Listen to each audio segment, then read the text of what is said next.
నువ్వేమనుకుంటున్నావంటే ఇక్కడ, అయ్యా నా కుటుంబంలో ఉన్నటువంటి బాధలు నీకేం తెలుసు అయ్యా, నా గుండెల్లో ఉన్న వేదన నీకేం తెలుసు అయ్యా, నువ్వు చేతులు తట్టమంటావు, స్తుతించమంటావు అనుకుంటున్నావా? నిన్ను ప్రేమిస్తున్నటువంటి యేసయ్య నీ ముందు నిలబడి మెల్లగా నవ్వుతున్నాడు. బిడ్డ, ఎందుకు నువ్వు బాధపడతావు? నేనున్నాను కదా, నేనున్నానా లేదా? నేనున్నాను నీతో, భయపడకు. కొండల తట్టున కన్నులెత్తుచున్నాను, నాకు సహాయము ఎక్కడ నుండి వచ్చును? కొండల తట్టున కన్నులెత్తుచున్నాను, నాకు సహాయము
రాజాది రాజు యేసు, ఆయన నీ రాజు. ఆయనను తక్కువగా అనుకోకు. సమస్తము కూడా ఆయన ఆధీనంలో ఉంది. సమస్తము ఆయన ఆధీనంలో ఉంది. నీకు సహాయం చేయటంలో కూడా ఆయన ఆధీనంలో. ఆయన గుప్పిలి విప్పుతాడు, నీ భయం పోవును.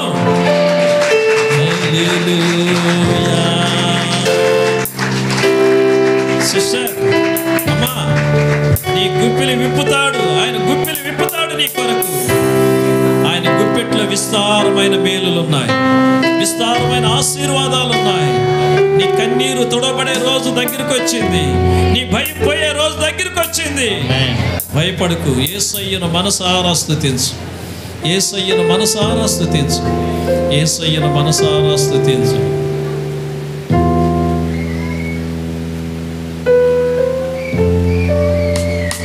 యెహోవా ఈరే చూచే దేవా, యెహోవా ఈరే నన్ను చూచే దేవా, యెహోవా ఈరే చూచే దేవా, యెహోవా ఈరే నన్ను చూచే దేవా. హల్లెలూయా, హల్లెలూయా, రెండు చేతులు పైకెత్తి, రెండు కరములు ఎత్తి.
అయ్యా, దేవుని బిడ్డ సిస్టర్, ఈరోజు తెల్లవారుజామున ప్రార్థన చేసుకోవాలని లేచావు, చేసావు కాసేపు. ఇది ఆదివారాలు కాచి కాపాడి 30వ వారంలో ప్రవేశింపజేశాడు. ஆண்டவர் நம்முடைய குடும்பங்களை 29 வாரங்கள் நம்மை பாதுகாத்து இந்த 30ஆம் வாரத்தில் நம்மை நுழைய பண்ணியிருக்கிறார். ఈ 209వ రోజును బట్టి దేవునికి స్తోత్రాలు. இந்த 2019ஆம் நாளுக்காக ஆண்டவருக்கு நன்றி. ఈ దినాన్ని చూడలేనటువంటి వాళ్ళు ఎంతో మంది ఉన్నారు. இந்த நாளை பார்க்க முடியாதவர்கள் எத்தனை பேரோ.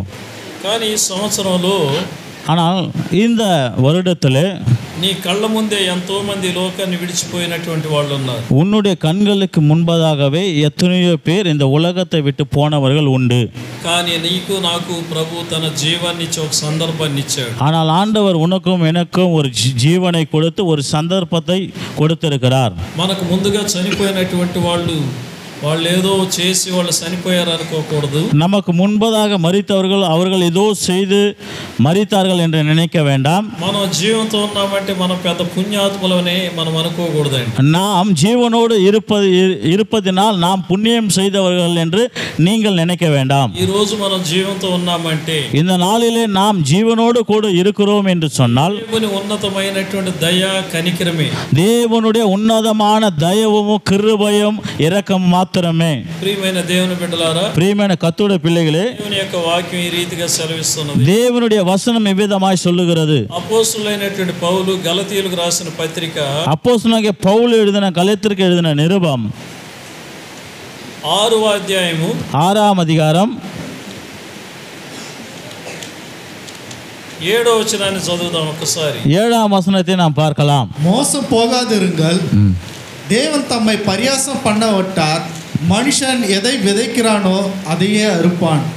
ప్రియమైన దేవుని బిడ్డలారా, ప్రియమైన కర్తృ పిల్లలే, ఈ మాటను మనం సహజంగానే ఉపయోగిస్తూ ఉంటాం. இந்த வார்த்தையை நாம் அநேகமாக பயன்படுத்திக் கொண்டு வருகிறோம். ఏది విత్తుతావో అది కోస్తావు అంటాం. நீ எதை விதைக்கிறாயோ அதை நீ அறுப்பாய் என்று சொல்லி ఈ మాట చాలా మంది ఉపయోగించే మాట. இந்த வார்த்தையை அநேகர் பயன்படுத்துகிற ஒரு வார்த்தை. అపోస్తలులైనటువంటి పౌలు, ஆனால் அப்போஸ்தலனாகிய பவுல் ఆనాడు దినాలలోనే அந்த நாட்களிலேயே మాటని చక్కగా వివరించి మనకు చెప్పాడు. இந்த வார்த்தையை நமக்கு நன்றாக விவரித்து நமக்கு சொல்லி இருக்கிறார். మనుష్యుడు ఏమి విత్తునో ఆ పంటనే కోయును. மனுஷன் எதை விதைக்கிறானோ அதையே அறுப்பான். దీనిని బట్టి చూస్తే இதை மாத்திரம் நாம் பார்க்கும்போது మన పరిస్థితిని మనమే ఆలోచన చేసుకోవచ్చు. நம்முடைய நிலைகளை நாமே பரிசோதித்துக் கொள்ள வேண்டும். ఇంకొకళ్ళు మనకు తీర్పు తీర్చాల్సిన పని లేదు. மற்றவர்கள் நம்மை தீர்க்க முடியாது. మన గురించి ఇంకొకళ్ళు తీర్మానం చేసి చెప్పాల్సిన పని లేదు. நம்மை குறித்து மற்றவர்கள் தீர்மானம் செய்து சொல்ல வேண்டிய அவசியம் இல்லை. ఏది ఏమైనప్పటికీ எதுவானாலும் சரி, ఒక వ్యక్తి ஒரு மனிதன் మామిడి విత్తనాన్ని వేసినప్పుడు ஒரு மாம்பழ விதையை போடும் பொழுது మామిడికాయలే కాస్తాయి. அந்த மரத்திலே மாம்பழங்கள் மாத்திரமே காய்க்கும். ఆపిల్ కాయలు మనం ఎదురు చూడలేము. ஆனால் அந்த மாம்பழத்தில் ஆப்பிள் பழங்களை எதிர்பார்க்க முடியாது. ద్రాక్ష విత్తనాలు వేసినప్పుడు நாம் திராட்சைகளை விதைக்கும் பொழுது వేపకాయలు కాయు. వేపకాయలు அதுல வேப்பக்காய்கள் காய்க்காது.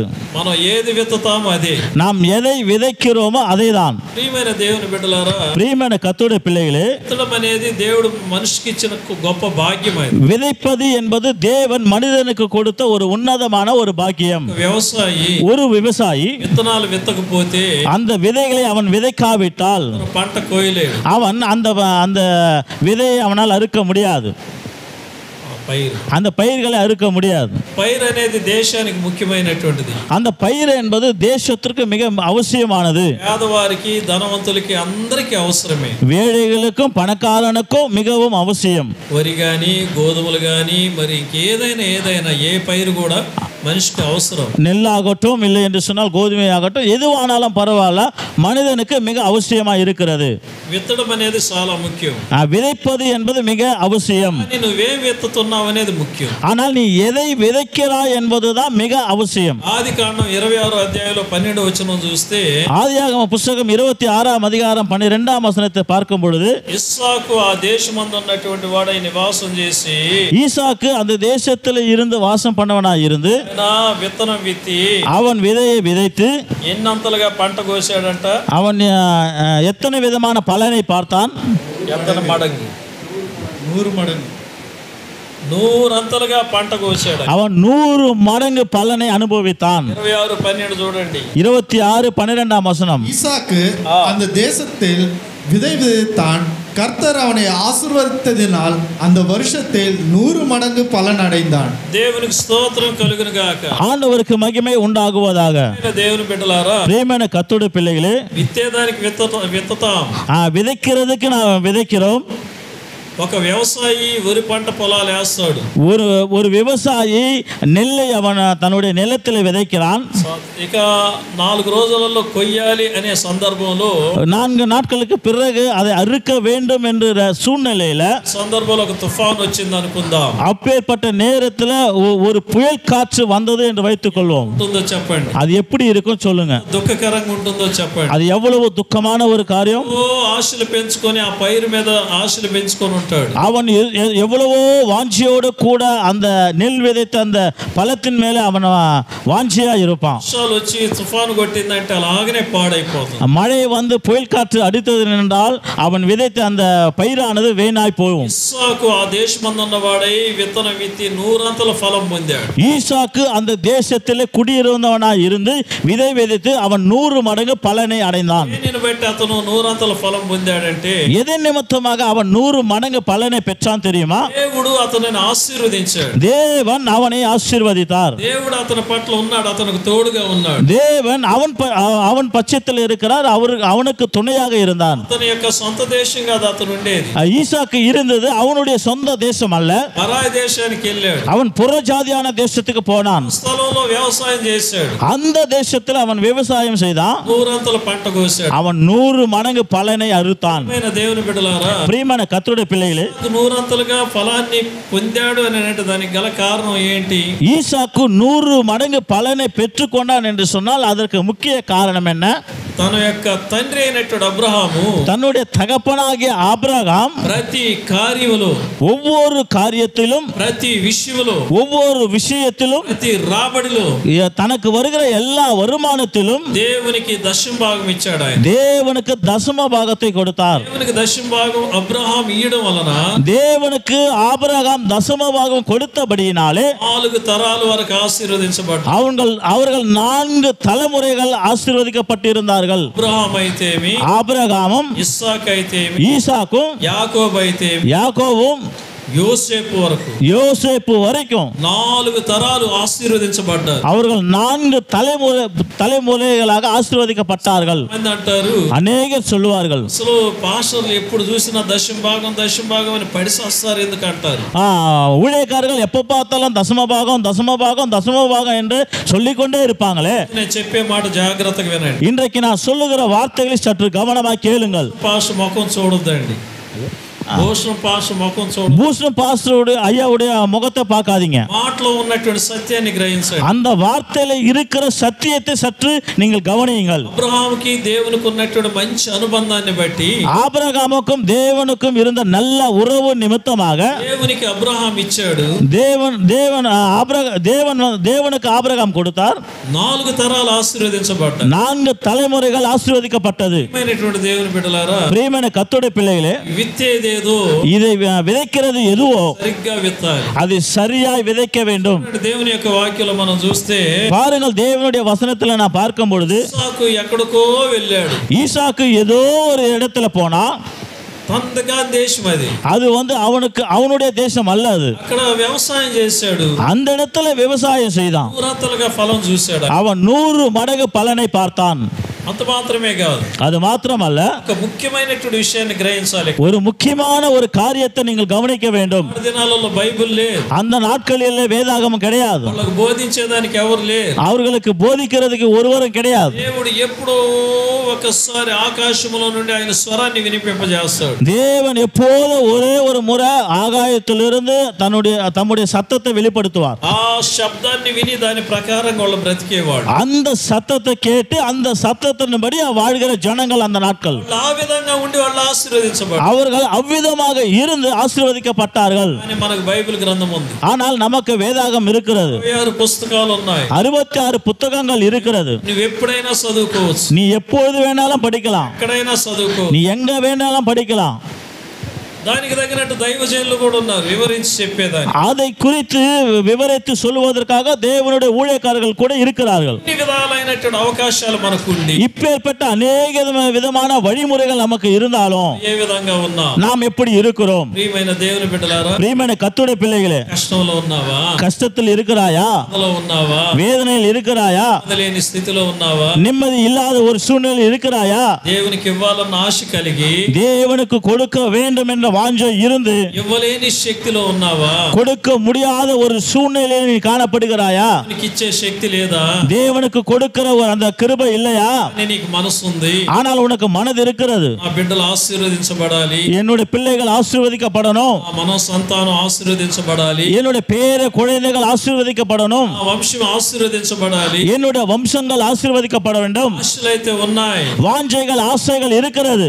దేవుని బిడ్డ, பிரியமான கர்த்தருடைய பிள்ளைகளே, ఏమైనప్పటికీ எதுவானாலும் சரி, గ్రంథం 126వ కీర్తన 126வது சங்கீதம் 5వ వచనాన్ని చూడండి ఒకసారి. 5వ వచనத்தை ஒரு முறை பாருங்க. ఎంతసేపా?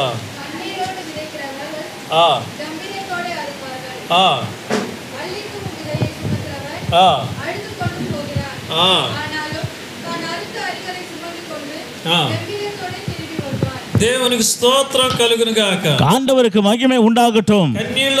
కన్నీళ్లు విడుచుచు విత్తువారు, கண்ணீரோடு விதைக்கிறவர்கள் సంతోషగానముతో పంట కోసెదరు, கம்பீரத்தோடு அறுப்பார்கள். ఇక్కడ విత్తనములు చేత పట్టుకొని கையில துளி விதையை வைத்துக் கொண்டு విడుచుచు పో విత్తువాడు, அழுது கொண்டு அதை விதைக்கிறவன் సంతోష గానము చేచు పనులు మోసుకొని వచ్చును అంటున్నాడు. கம்பீர சத்தத்தோடு கூட அந்த அறுத்த அரிகளை சுமந்து கொண்டு வருவான் என்று வசனம் சொல்லுகிறது. తల్లి తెలుసండి, எனக்கு ஒரு தாயானவ தெரியும். విధవరాలామి. அந்த தாய் விதவையானவள். ఇళ్ళ పనులు చేసుకుంటా ఉంటుంది. அந்த தாய் வீட்டு வேலைகளை செய்கிறவங்க. చాలా పాపం తక్కువ జీతం. அவங்களுக்கு ரொம்ப குறைவான வருமானம். ఆదివారం అయితే ஞாயிற்றுக்கிழமை ஆனா తలకి చక్కగా తలస్నానం చేసి அவங்களுக்கு குளித்து விட்டு ముందు వచ్చి కూర్చుంటది చర్చికి. சபைக்கு முன்னாடி உட்காந்துருவாங்க. ఆ తల్లి మన రాధమ్మ గారు అంత వయసు ఉంటుంది ఆమెకి. அந்த தாயாருக்கு நம்முடைய ராகம்மா தாயார் அந்த வயது இருக்கும். ప్రార్థన అంతా అయిపోతుందండి, ప్రేయర్ எல்லாம் முடியும். దగ్గరికి వచ్చి ప్రార్థన చేయించుకుంటది. என் கிட்ட ஜெபித்து கொள்வாங்க.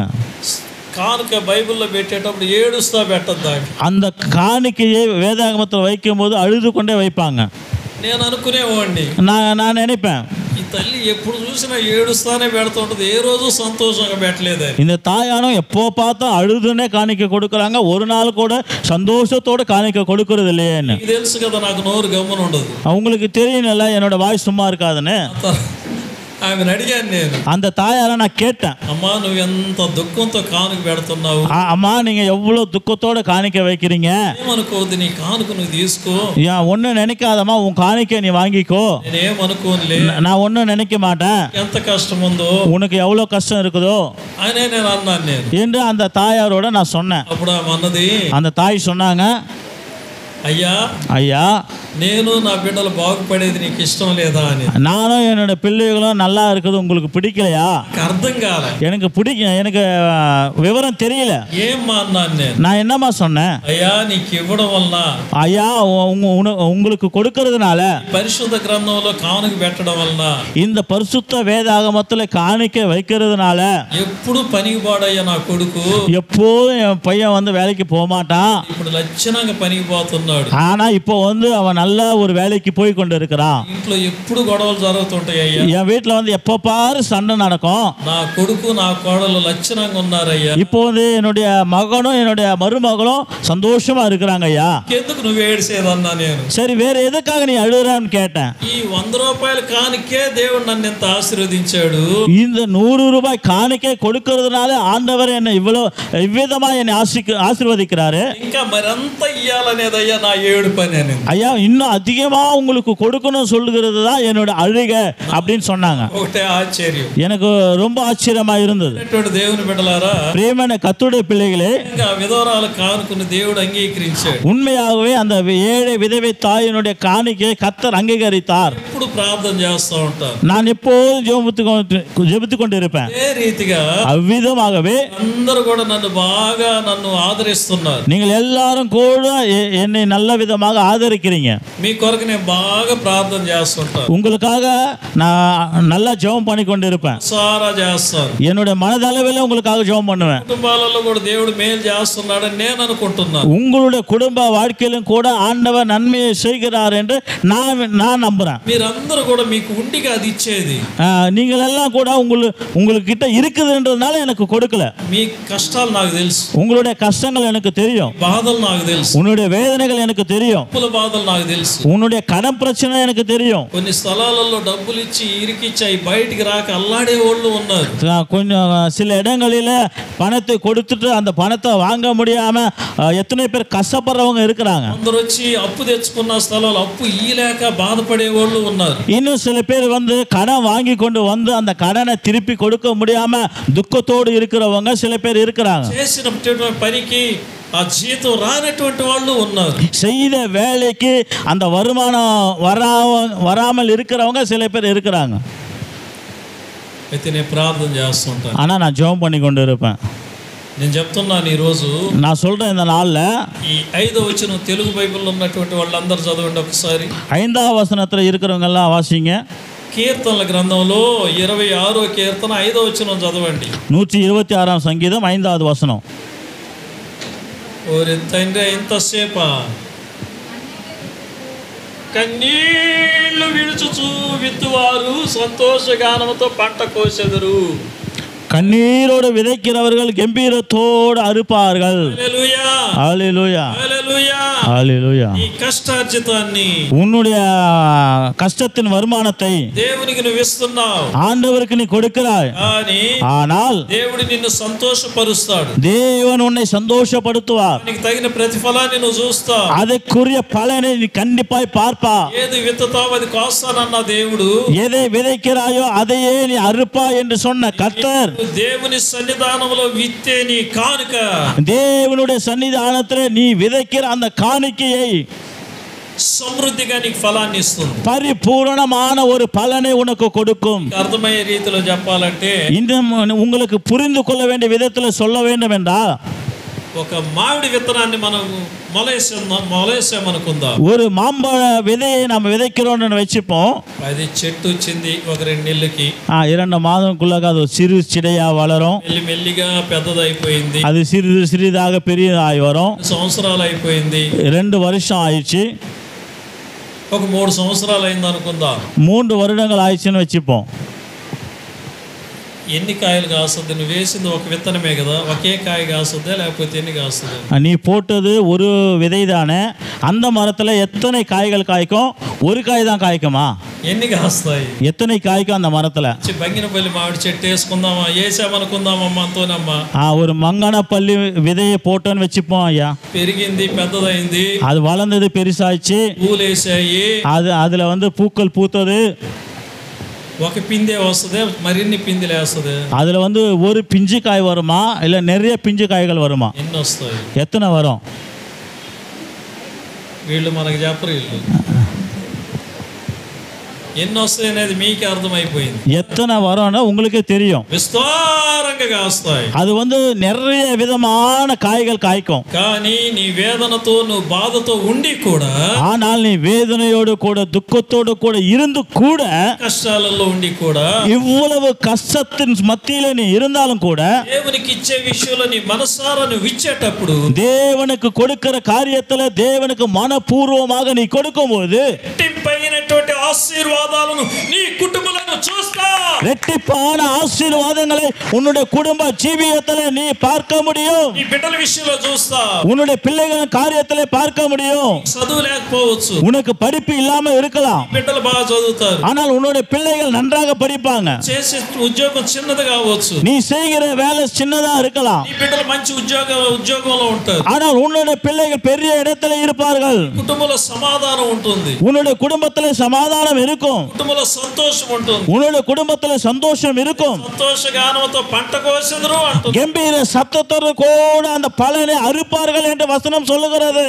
దేవుని బిడ్డ, பிரியமான கர்த்தருடைய பிள்ளை, విత్తుతావు, అది కోస్తా. எதை விதைக்கிறாயோ அதையே நீ அறுப்பாய். దైవ సన్నిధానములో దేవుని ఉన్నావు. ఇప్పుడు தேவனுடைய சன்னிதானத்தில் நீ இருக்கிறாய். అదే విధంగా దేవుని యొక్క వాక్యాలు మనం చూస్తే, அதே விதமாக தேவனுடைய வசனத்தில் நான் பார்க்கும்போது, ప్రసంగి 11వ అధ్యాయం మొదటి వచనాన్ని మనం చూద్దాం. பிரசங்கி ప్రసంగి 11వ అధికారం 1వ వచనத்தை, ది బుక్ ఆఫ్ ఎక్లీషియాస్టిస్ chapter 11 உன் ஆகாரத்தை தண்ணீர்கள் மேல் போடு, அநேக நாட்களுக்கு பின்பு அதன் பலனை காண்பாய். నీ ఆహారమును నీళ్ల మీద వేయుము, உன்னுடைய ஆகாரத்தை தண்ணீரின் மேலே போடு, తగిన సమయమందు అది నీకు ప్రతిఫలాన్ని ఇస్తుంది.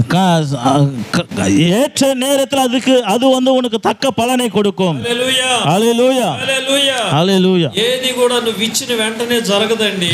எதுவும் கூட நீ கொடுத்த உடனே அது நடக்காது. పాస్టర్ గారు వాక్యం చెప్పాడనేసి பாசையா வந்து வசனம் சொல்லிட்டாருன்ட்டு 10 రూపాయలు వేయాల్సిన కానుకను 100 రూపాయలు వేసి 10 ரூபாய் போட வேண்டிய காணிக்கே 100 ரூபாய் போட்டு, అది రేపటికే దీని ప్రతిఫలం కావాలంటే అదంతా జరగదు. అది நாளைக்கே அந்த 100 ரூபாய்க்கு கூடிய பலனை எனக்கு வேணும்னு சொன்னால் அது நடக்காது. అది ఉన్న నిజం చెప్తున్నారు. அது இருக்கிற உண்மையை நான் சொல்றேன். దేవునికి ఇచ్చేవి ఈగిపోయే తర్వాత సంగతి. நீ ஆண்டவருக்கு கொடுக்கிறாயோ இல்லையோ அது அப்பாற்பட்ட விஷயம். తగిన సమయమందు దేవుడు నీకు ప్రతిఫలాన్ని ఇస్తాడు. தக்க நேரத்தில் கர்த்தர் உனக்கு பிரதிபலனை கொடுப்பார். తగిన సమయమందు, அது ஏற்ற சமயத்துல, ఏ సమయంలో ఇవ్వాలనేది ఆయనకి తెలుసు. உனக்கு எந்த நேரத்துல கொடுக்க வேண்டும் என்பது ஆண்டவருக்கு தெரியும். సందర్భంలో నీకు గుప్పిలు విప్పాలనేది ఆయనకి తెలుసు. எந்த நேரத்தில் தம்முடைய கரத்தை உனக்கு நேராய் நீட்ட வேண்டும் என்பது கர்த்தருக்கு தெரியும். ఈ సందర్భాలలో మనకి కుటుంబాలలో కష్టాలు వస్తాయి. சில வேளைகளில் நம்முடைய குடும்பங்களில சில கஷ்டங்கள் வரும். ఆ కష్టాల మధ్యలో మనకు చుట్టాలు, పక్కాలు, స్నేహితులు చాలా మంది ఉంటారు. அந்த கஷ்டமான நேரத்தில் வந்து சொந்தங்கள், பந்தங்கள், உறவினர்கள், நண்பர்கள் இருப்பாங்க. అనుకుంటాం వీళ్ళ ద్వారా మనకు సాయం కలుగును, వీళ్ళ ద్వారా మనకు మేలు కలుగును, వీళ్ళు ఆదుకుంటారు, వాళ్ళు ఆదుకుంటారు. நம்ம நினைப்போம் இந்த சொந்தம் நம்ம ஆதரிக்கும், இந்த சொந்தம் நம்ம ஆதரிக்கும், இவங்க நம்ம தேற்றுவாங்க, இவங்க நமக்கு உதவி செய்வாங்கன்னு சொல்லி நம்ம எதிர்பார்த்து இருப்போம். అంతోని నేనుండాను, నువ్వేం భయపడబాకని నేను అంటాను. నేను அந்தோனி நான் இருக்கிறேன், நீ எதுக்கும் பயப்படாது என்று நான் சொல்லுவேன். సరైన సమయం వచ్చేసరికి, சரியான நேரம் வரும்போது పత్తా ఉండను నేను. நான் அந்த இடத்துல இருக்கவே மாட்டேன். అంతే, చుట్టాలు స్నేహితులు అందరూ కూడా అంతే. அப்படிதான், நண்பர்களும் உறவினர்களும் சொந்தங்களும் அப்படிதான். ఎవరెవరిని ఆదుకోరు, யாரும் வந்து ஆதரிக்க முடியாது. నువ్వు అనుకుంటావు, ஆனால் நீ நினைக்கிற, అందరూ చేయి వదిలిపెట్టారయ్యా, ஆண்டவரே எல்லாம் எனக்கு கைவிட்டாங்க, ஆண்டவரே ఎందుకు రాయని కష్టాలు, ஐயா எனக்கு எதுக்காக இவ்வளவு கஷ்டம். దేవుడే అనుమతిస్తాడు కష్టాలు. தேவனே தான் அந்த கஷ்டங்களை சில வேளைகளை நமக்கு அனுமதிப்பார். ఎందుకు అనుమతిస్తాడంటే, ஏன் அனுமதிப்பார் என்றால், నువ్వు మనుషుల యొక్క గుణాలను అర్థం చేసుకోవడానికి దేవుడు నీకు నేర్పించే పాఠం ఇది. மனிதர்களுடைய குணங்களை நீ புரிந்து கொள்ளும்படியாக தேவன் கொடுக்கிற சில கஷ்டங்கள் இது. వాళ్ళు ఎవరో ఆదుకోలేదని వాళ్ళని శపించకు, దూషించకు. யாரோ உன்னை ஆதரிக்கவில்லை என்று சொல்லி அவங்களை சபிக்கவும் வேணாம், நீ தூஷிக்கவும் வேணாம். వాళ్ళని గురించి నువ్వు బాధపడకు, அவர்களை குறித்து நீ வேதனைப்பட வேண்டாம். నీకు వాగ్దానం చేసిన దేవుడు, உங்களுக்கு வாக்கு தத்தம் பண்ண கர்த்தர், ఏది విత్తుతావో అదే కోస్తావా, పంటని నువ్వు కోస్తావన్న దేవుడు, எதை விதைக்கிறாயோ அதே நீ அறுப்பாய் என்று சொன்ன கர்த்தர். దేవుని యొక్క దృష్టిలో నువ్వు మంచి విత్తనాలను విత్తు, தேவனுடைய பார்வையிலே நீ நல்ல விதைகளை நீ விதைப்பாய். దానికి తగిన ప్రతిఫలాన్ని దేవుని యొద్ద నుండి నువ్వు పొందుతావు. அதிலிருந்து தேவனிடத்திலிருந்து அதுக்குரிய பலனை நீ தேவனிடத்தில் பெற்றுக்கொள்வாய். హల్లెలూయా, ஹல்லேலூயா, హల్లెలూయా. ஹல்லேலூயா. నీ ఆహారమును నీటి మీద వేయుము, உன்னுடைய ஆகாரத்தை தண்ணீரின் மேலே தெளி. అన్న చదవండి ఆ మాటని, ఇంకా దీలా, నీ ఆహారమును నీళ్ల మీద వేయుము, చాలా దినములైన తరువాత అది నీకు பலனிச்சு. హల్లెలూయా, ஹல்லேலூயா. అబ్రహాము ఎప్పుడో ఇచ్చాడు దేవునికి దశమ భాగం. ஆபிரகாம் எப்போதோ ஆண்டவருக்கு தசம பாகம் கொடுத்தார். కుమారుల మనవళ్ళ కాలంలో అన్ని కూడా నెరవేరాయి. அவர்களுடைய மகன்கள், பேர குழந்தைகள் நாட்களில் அவை எல்லாம் நடந்தது. మంచిది విత్తండి, நீங்கள் நல்லதை விதையுங்கள், మంచి కార్యాలు చేయండి, நல்ல காரியங்களை செய்யுங்கள். మత్తయి సువార్త 13వ అధ్యాయంలోకి వస్తే, மத்தேயு சுவிசேஷம் 13ஆம் அதிகாரத்தில் வரும்போது 24వ వచనంలో నుండి గన మనం చూస్తే, 24ஆம் வசனத்தில் நாம் பார்க்கும்போது, పరలోకం అనేది ఒక పొలం లాంటిది, பரலோகம் என்பது ஒரு விவசாய நிலத்தை போன்றது. అక్కడ విత్తనాలు విత్తాడు, அங்கே விதையை விதைத்தான். వ్యవసాయకుడు విత్తనాలు విత్తాడు, ஒரு விவசாயி விதையை விதைத்தான். మంచి విత్తనాలు గోధుమ గింజలు విత్తాడు, நல்ல விதைகளை, கோதுமை மணிகளை அவன் விதைத்தான். కానీ ఆదమరిసినప్పుడు, ஆனால் நித்திரை பண்ணுகையில் నిద్రపోయేటప్పుడు, அவன் தூங்கும்போது, తమిళ్లో అలా ఉంది కదా, ఆదమరిసి ఉన్నప్పుడు அவன் நித்திரை பண்ணும்போது శత్రువు వచ్చి గురుగులు విత్తిపోయాడు. சத்துரு வந்து களைகளை விதைத்து போட்டான். గమనిస్తున్నారు ఇక్కడ? இங்கே கவனிக்கிறீங்களா? వ్యవసాయకుడు మంచి విత్తనాలే విత్తాడు, விவசாயி வந்து நல்ல விதைகளை தான் விதைத்தான். మధ్యలో గురుగులు ఎలా వచ్చాయి? மத்தியிலே அந்த களைகள் எப்படி வந்தது? నువ్వు విత్తే విత్తనాలు వేరు, நீ விதைக்கிற விதை வேற, నువ్వు విత్తే విత్తనాలకి తగిన ప్రతిఫలాన్ని నువ్వు పొందుతావు. நீ விதைக்கிற அந்த விதைக்குரிய பலனை நீ பெற்றுக்கொள்வாய். ఇప్పుడు పరలోకపు తండ్రి విత్తాడు, இப்போது பரலோகத்தின் தகப்பன் விதைகளை விதைத்தார். విత్తనం ఎవరంటే నువ్వు నేనే. அந்த விதைகள் யார் என்று சொன்னால் நீயும் நானும். కానీ మధ్యలో గురుగులు ఎక్కడి నుంచి వచ్చాయి? மத்தியில நடுவுல அந்த களைகள் எப்படி வந்தது? శత్రువైనటువంటి అపవాది విత్తాడు గురుగులు. பிசாசு அந்த களைகளை விதைத்தான். వరి పంట పొలములు, அந்த விவசாய நிலையத்துல ఈ యొక్క కలుపు అనేది మొలిసిందంటే వరి పంటకి బలం రాదు. இந்த களைகள் என்பது வளர்ந்தது என்று சொன்னால் இந்த நெல் விதைக்கு என்பது பலம் இருக்காது. అందుకనే వాటిని పెరికి పారేస్తారు కలుపుని. அதுக்காக தான் அந்த களைகளை விவசாயிகள் பிடுங்கி தூர எறிவார்கள். ఈ గోధుమ పంట இது வந்து கோதுமை விதையானது. కానీ ఈ పంటలో ఈ గురుగులు ఎలా వచ్చాయి? இந்த கோதுமை நிலத்துல எப்படி இந்த களைகள் வந்தது? ప్రియమైనటువంటి దేవుని బిడ్డ, ప్రియమైన కర్తృடைய పిల్లలే, ఈ విషయాలు విశాల ప్రపంచ పొలములో இந்த விசாலமான இந்த பிரஜத்தின் நிலத்துல నీవు నేను ఆయన చల్లిన గింజలు మనం. நீயும் நானும் அவர் எரிந்த விதைத்த விதைகள் நாம். ఆయన ఆధీనంలో ఉన్నంత వరకు அவருடைய கருத்துக்குள்ளாக இருக்கிற வரைக்கும் చక్కగా పెరుగుతానే ఉంటాం. நாம் நன்றாக வளர்ந்து கொண்டு வருவோம். సడన్ గా మన ప్రక్కన గురుగులు వచ్చి నిలబడి ఉంటాయి. சடன் என்று நம்முடைய பக்கத்துல வந்து களைகள் வந்ததுன்னா எதிர்பார்க்காமல் நம்முடைய பக்கத்திலே வந்து ఇలాంటి మొలస్తాయి. ప్రియమైన దేవుని బిడ్డలారా, ప్రియమైన కర్తృடைய பிள்ளைகளே, ఆయన విత్తినటువంటి విత్తనాలమైన మనము அவர் விதைத்த விதைகளாக இருக்கிற நாம் చాలా జాగ్రత్తగా மிக ஜாக்கிரதையா இருக்கணும். మన ప్రక్కనే ఉంటారు, நம்முடைய பக்கத்திலே இருப்பாங்க. ఆ గురుగులు మన ప్రక్కనే ఉంటాయి, அந்த களைகள் நம்முடைய பக்கத்திலே இருப்பாங்க. కానీ మనం జాగ్రత్తగా ஆனால் நாம் மிக ஜாக்கிரதையா இருக்கணும். కానీ తగిన సమయం మందు ஆனால் ఏற்ற நேரத்துல యజమానుడు వస్తాడు, యజమానன் வருவார். కోతకాల మందు అరిக்கிற நாட்களிலே గోధుమలను చక్కగా ఆయన కోసుకొని తన కొట్లలో పెట్టుకుంటాడు. அந்த கோதுமைகளை நன்றாக அறுத்து தன்னுடைய பண்டக சாலையில வைத்துக் கொள்வார். గురుగులకు నిప్పు పెట్టేస్తాడు, அந்த களைகளுக்கு அவர் நெருப்பு வைத்து விடுவார். జీవితాలలో நம்முடைய வாழ்க்கையில் నేను ఈ లోకంలో ఆయన చల్లిన విత్తనాలము, நீயும் நானும் இந்த உலகத்திலே அவராலே விதைக்கப்பட்ட விதைகள். ఆయన ఆధీనంలో ఉన్నంత వరకు ఆయన కాపుదల భద్రత ఎప్పుడు మనకు ఉంటుంది. அவருடைய கருத்துக்குள்ளாக இருக்கிற வரைக்கும் அவருடைய பாதுகாப்பும் அவருடைய அரவணைப்பும் நமக்கு இருக்கும். నీవు నేను ఫలించి అభివృద్ధి పొందాలనేది ఆయన చిత్తం. நீயும் நானும் பலுகி பெருக வேண்டும் என்பது அவருடைய விருப்பம். కనుక ప్రియమైన దేవుని బిడ్డ, ஆக பிரியமான கர்த்தருடைய பிள்ளைகளே, దుఃఖముతో వేదనతో జీవితాన్ని గడిపేది ఆయన చిత్తం కాదు. நீ துக்கத்தோடு கூட வேதனையோடு கூட உன்னுடைய வாழ்க்கையை கடந்து போக பண்ணுவது அவருடைய சித்தம் அல்ல. దుఃఖంతో వేదనతో కాలం గడుపుతున్నావంటే, நீ துக்கத்தோடு வேதனையோடு கூட உன்னுடைய நாட்களை நீ நகர்த்தி கொண்டு வருகிறாய் என்று சொன்னால், ఒక్కొక్క రాత్రి నువ్వు నరకంలాగా గడుపుతున్నావంటే, ஒவ்வொரு இரவும் நீ நரகத்தை போல நீ அனுபவிக்கிறாய் என்று சொன்னால், నీ యంత్రంగంలో సాతానుడు విత్తినటువంటి విత్తనాలు కొన్ని ఉన్నాయి. உன்னுடைய உள்ளத்தின் நாளத்தை பிசாசாவன் விதைத்த விதைகள் இருக்கிறது என்பதை நீ மறந்து போகாதே. నిరుత్సాహం అనే విత్తనాలు, சோர்ந்து போகிற அந்த விதை, అనుమానం అనే విత్తనాలు, சந்தேகம் என்கிற விதை, అవిశ్వాసం అనే విత్తనాలు, அவிசுவாசம் என்கிற விதை, ఇలాంటి విత్తనాలు నీ అంతరంగంలో బాగా మొలిసిపోయాయి. இப்பேற்பட்ட விதைகள் உன்னுடைய உள்ளத்திலே நன்றாக வளர்ந்திருக்கிறது. అందుకే నీకు ప్రార్థన చేయలేకపోతున్నావు. அதற்காக தான் உன்னால ஜெபிக்க முடியாமல் இருக்கிற முடியும். వాక్యం కూడా దూరటోలే, தேவனுடைய வார்த்தைகள் கூட உன்னுடைய இருதயத்துல போகுவது இல்ல.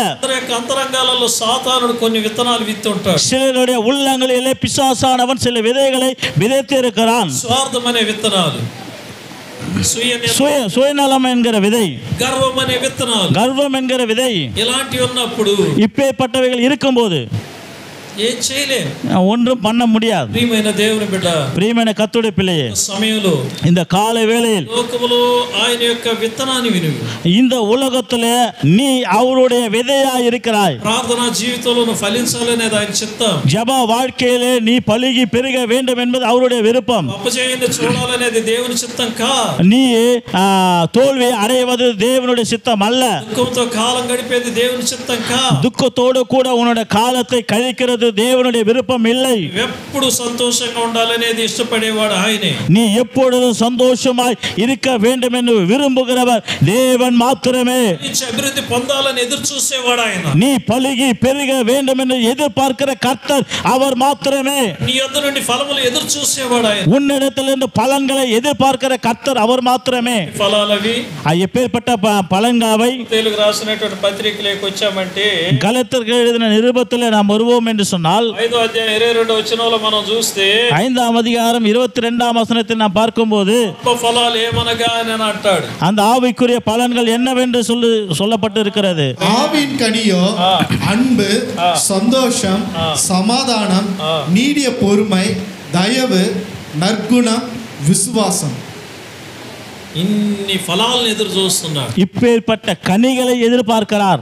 ప్రేమ, அன்பு, సంతోషం, సమాధానం, சந்தோஷம், சமாதானம், దీర్ఘశాంతం, நீடிய பொறுமை, దయాళత్వం, தயவு, మంచితనము, நற்குணம், విశ్వాసము, விசுவாசமும், సాత్వికము, சாந்தமும், ఆశా నిగ్రహం అంటున్నా. இச்சை அடக்கம்.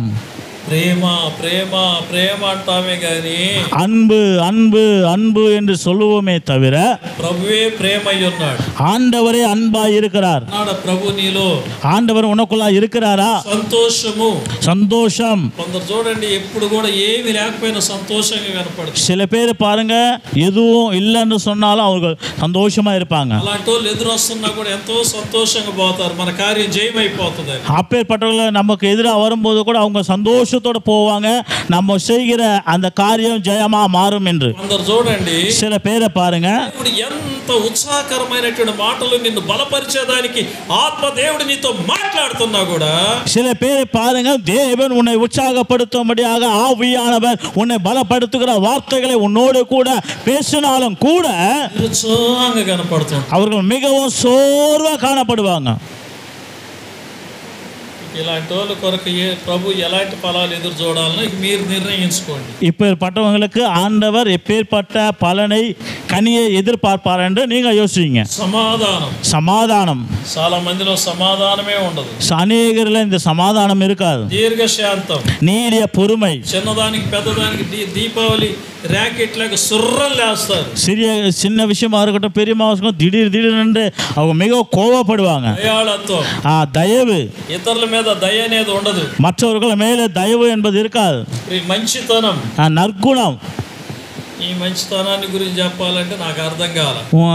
இந்த நற்குணத்தை குறித்து சொல்லணும்னா எனக்கு புரியல. ఈ సమాజంలో మనం ఎంత మంచితనంగా ఉంటామో, இந்த சமுதாயத்தில் எவ்வளவு நல்லவர்களாக நாம் இருப்போமோ ఆ మంచితనంగా ఉండేవాడిని పనికి మాలినోడగా తలస్తా ఉంటారు. அந்த நல்ல விதமா இருக்கிறவனை அவன் ஒன்றுக்கும் பிரயோஜனம் இல்லாதவனை போல அவர்களை சொல்லுவாங்க. విశ్వాసం అనే ఫలం, விசுவாசம் என்கிற கனி. ప్రార్థన చేయించుకుంటారు, ஜெபத்தை செய்து கொள்வாங்க, చేస్తారు, ஜெபம் செய்வாங்க.